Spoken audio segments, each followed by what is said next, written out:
Well, it seems I've lost my job. I guess it's time to hustle.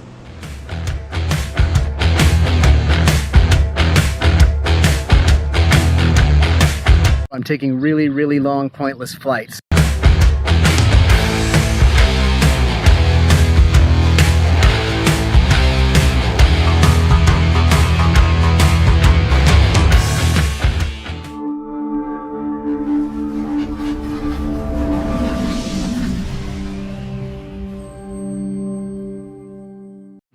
Hey guys, I'm Brian, and this video on the race to 1,500 hours is a trip to Rough River, Kentucky, an annual flying event that my buddy Eric and I kind of put together a few years ago. We were on an aviation forum, and we both realized we loved aviation and sarcasm equally, and so we decided we needed a place to meet. I think this is year number 6. It's grown every year. That's a lot of fun. But anyway, oh, also, we're walking. We're getting some exercise. This is that time of year for me. This time of year, I start doing 5 miles a day, every day leading up to Oshkosh. The goal is 500,000 steps to Oshkosh.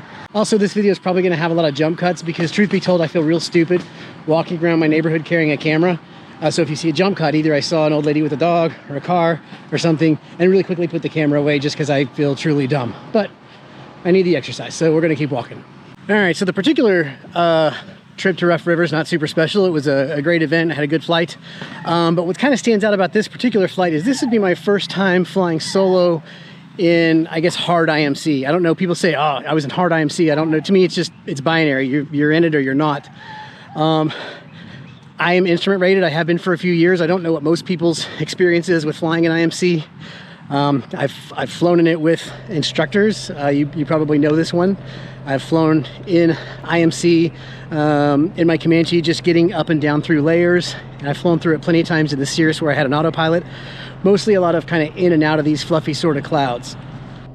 So this, though, would be my first time launching into IMC, kind of knowing that this wasn't going to be just getting through a layer or something simple in the Comanche without an autopilot and gauges that predated, well, IMC. They're old. So I went through a slew of apps trying to see what the clouds were doing. I was on the ground. It was raining. I kept hoping for a big hole to open up so I wouldn't have to file. I had a couple of apps that told me what the cloud bases were at. It was marginal. I was like, well, I'll go ahead and file. Filed on the ground, called and got my clearance. All right, so I have cleared direct thrust, Romeo, Foxtrot, India, on entering controlled airspace in about 330. I'm going to get my radar vectors to clear, and then as filed, 3,000, expect 5,000 in 10 minutes, 118.1 on the frequency, and 52667 swell.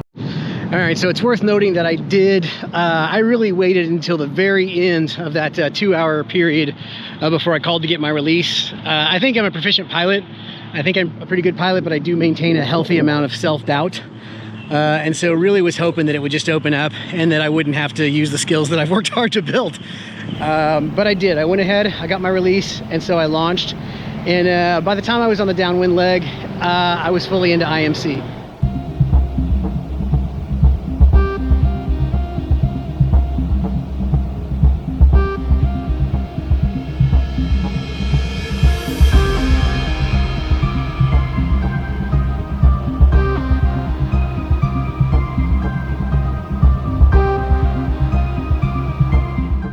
Obviously, I'm on a flight plan and I'm getting vectored around the DFW Bravo airspace. So they took me to the north, routed me out around the west, and then back over the top of DFW. Once I realized this was a pretty thick layer and I wasn't going to get out of the top of it, I kept asking ATC, like, hey, can I get higher? Can I get higher? And they have you switching a lot because you're going through different regions of the Bravo airspace. And they kept saying, well, ask the next controller, ask the next controller. After about 3 of those, I was like, you know what, this is just it. We're just gonna fly an IMC. You know how to do it, you're trained to do it. You're current. Spiderweb, spiderweb, spiderweb. Oh. Yeah, hate that. Once I got up into the layer, probably a mistake I made was I spent the first few minutes kind of wondering when I was gonna get to the top of this layer and pop back out and be in VFR on top. And so I was a little hyper focused on, okay, when am I going to see the blue? When am I going to see the blue? And a little less focused on being a good instrument pilot. So there was probably a good 2 minutes of just kind of hoping and waiting and wondering when this was going to go away versus going, hey, you have a job to do. So lesson learned, focus on what needs to be done now. I did, once I kind of settled into IMC and I said, okay, this is what we're dealing with. We're going to be flying in it. You know how to do it. You're trained to do it. Use your skills. Everything was fine. Sorry, so many cars driving around today. It's Wednesday at noon. Don't you people have jobs? Are you guys all? Do we the whole neighborhood unemployed? Problem was, not a problem, just the first kind of takeaway for me was I spent the first couple of minutes focusing on how to get out of IMC instead of flying a plane in IMC. The focus quickly shifted to just doing what I know how to do, which is to fly the plane. It's IMC, that's fine. Really the only difference is, you know, when I was flying the Cirrus, if we'd go into IMC, I had an autopilot, which was great, and fairly advanced instrumentation. My current airplane doesn't have any. I mean, look at this attitude indicator. The serial number on this thing is 1. Pretty old instruments, no autopilot.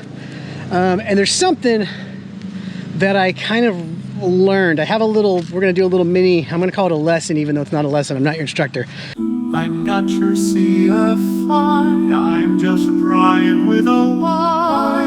Don't ask me why, I just fly so high.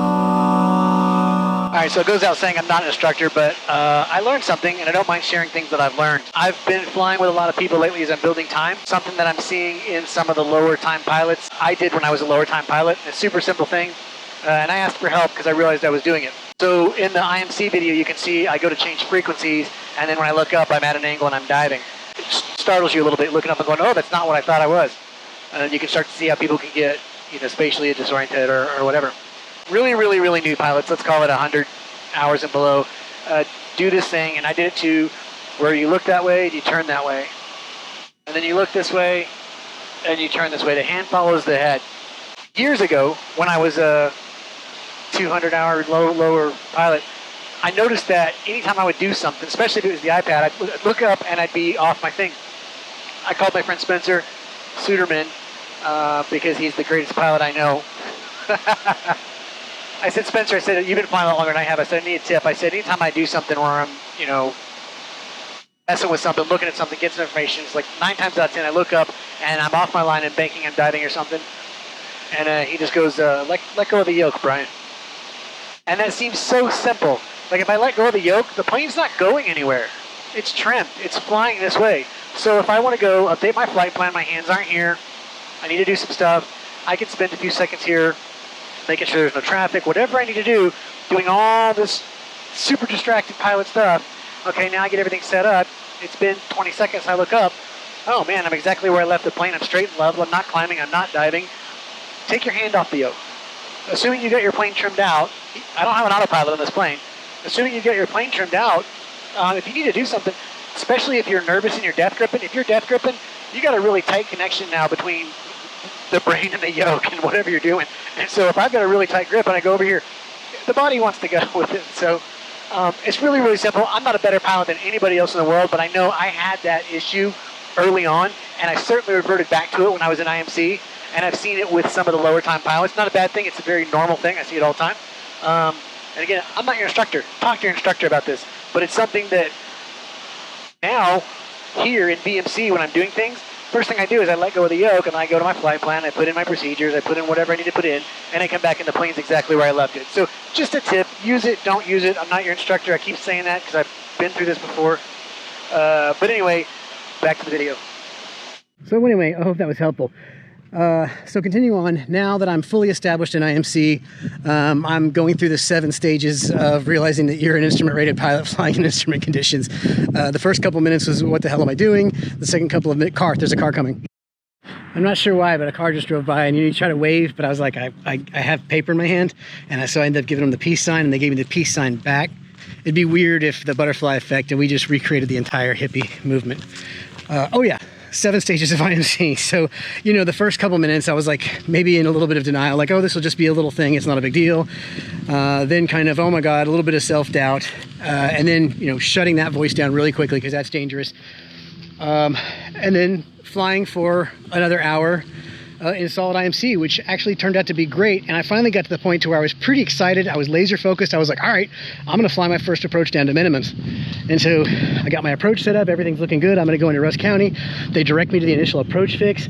And right as I hit the initial approach fix, sky busted wide open, blue skies, clear as day. I was as happy as I was unhappy about that because I really wanted to have to do an approach, not to just do it for practice. But anyway, I guess it was just fine. But the cool thing is, one, I got that experience. Two, you go like, oh man, I can't believe, you know, this is my first time launching solo into IMC. Everybody's gonna have to do it the first time, and it is gonna be stressful. I don't want to use the word scary. I wasn't scared, but I was, you know, nervous, like, oh, am I up to the task, you know, and had to constantly kind of remind myself that, yeah, you can do this. You've done pieces of this before. Now you're just going to put it all together. And it worked out fine. But having had that experience, I would launch into it right now with no problem. So that was it, really, for the most exciting part of the flight. The rest of it was fairly normal. I guess I had one more learning experience. Even as a mid-time pilot, I've crossed 1,300 hours at the point of this flight. The other thing I did learn, you know, you always hear people say, like, if you're looking at weather on ADSB or whatever, you can't trust it because someone throws out a number, 13-minute delay, 6-minute delay. There's a delay, and for another number of other reasons, you can't always believe that weather is accurate. So the rest of the flight to Kentucky, to Rough River, was pretty rainy. And what I did notice was I was looking at the iPad, and it wasn't agreeing with what I was seeing. I'm looking at the weather and I see a lot of green, I see some yellow, I see some bands of red. And so my first instinct is just, okay, we're getting near red, set the plane down. So I sat down in Memphis. I sat down, I was looking around, and I said, you know what, it's not that bad. It just seems like a light rain.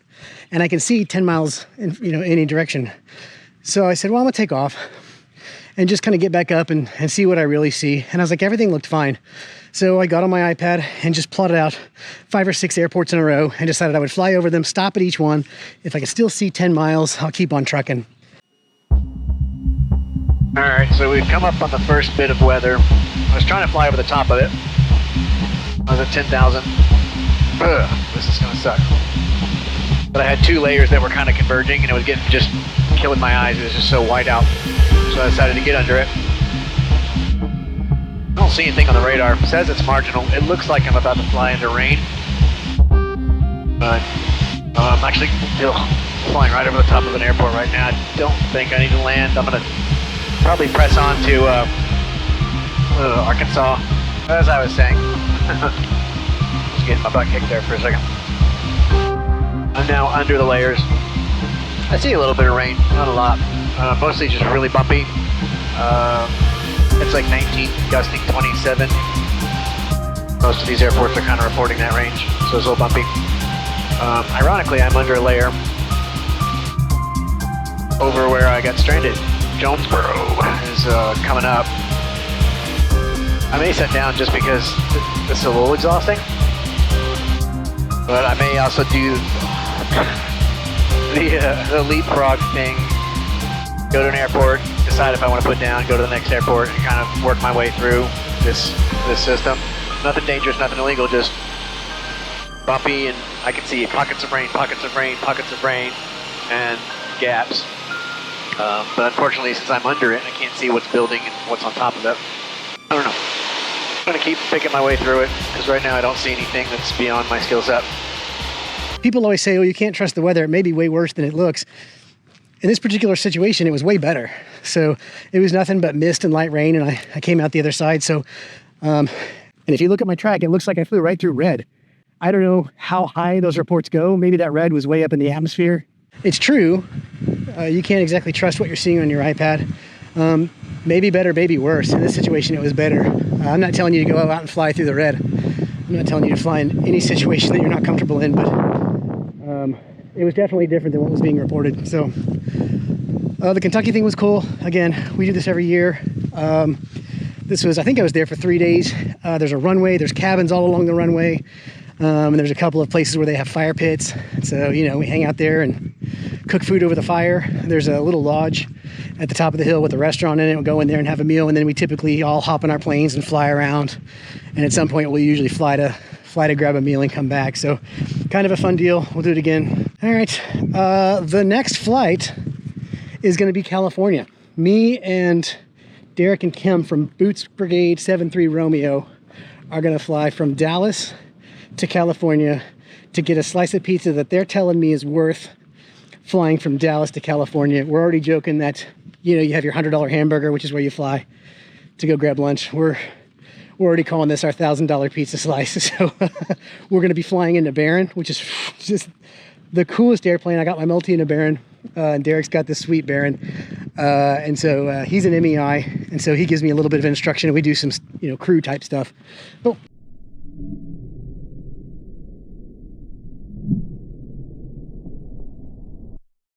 You guys should have told me she was back there. Anyway, so Derek from Boots Brigade has been helping me out, and I think I've said this several times. This particular series would not be happening at this rate. I would not be putting in this many hours and flying this much if it wasn't the support that they're providing for the channel, and a lot of things he's been helping me out with respect to making this next leap. It is fun to fly with Derek. It's a whole different type of flying. It's very crew oriented, and you're going to see all of this on the flight to California here in a couple of weeks. So a really big thanks to those guys. I'm going to keep their links in the description. Go check them out on Instagram. These people save animals, and it's awesome. Like 300 plus, I forget the number. It always amazes me when I hear how many animals they save. They're basically taking animals that are on the red list that are going to be euthanized, and they're saying, I got a dog that's going to get killed. And they're taking it and they're giving it to a foster. They're giving it to its forever home. They're taking it to another shelter where it's not going to be put down. Thank you to Boots Brigade. Thank you to all the Patreons. I know a lot more people have been signing up for the Patreon. You have no idea what that means to me. I've seen some old Patreons who have left and have come back. That's kind of cool. Again, and if for those who want, you can actually join the Patreon for free. I have the tiers in there for different things for different contributions. At the end of the day, after talking to everybody, it's the same for everybody. People want to support the channel, they can support it. And I appreciate it, but everybody gets everything. Every other post I put on there, I put public. So if you want to go join the Patreon and you want to be free or whatever, you'll still get half of the content. So I'm trying not to gatekeep anything here. It is a great support, and it allows me to do things that I otherwise wouldn't be able to do, like walk around my neighborhood with a camera in my face and people behind me. But so point is, thank you to those guys. All of you watching now, go outside and get some steps. It's spring, it's beautiful. It is here in Texas anyway. Everything's turning green. Haven't quite hit the allergy portion of the season yet, so go get some exercise. If you want to learn how to fly planes, you need to click the link in the description and check out Gold Seal.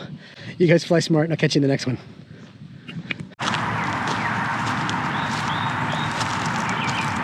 I've never been back here before. Actually, not much to see.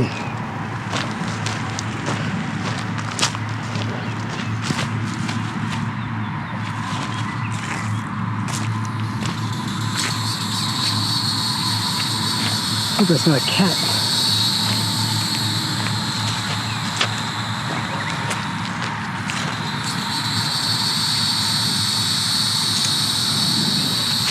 Is that a cat? I hope not. That's sad. Anyway, that's 5 miles. That's 10,000 steps. 490,000 steps to go. We'll get there before Oshkosh. Click this link to see the most recent video upload. Click this link to see a video that YouTube thinks you might like. Click this link to subscribe to my channel.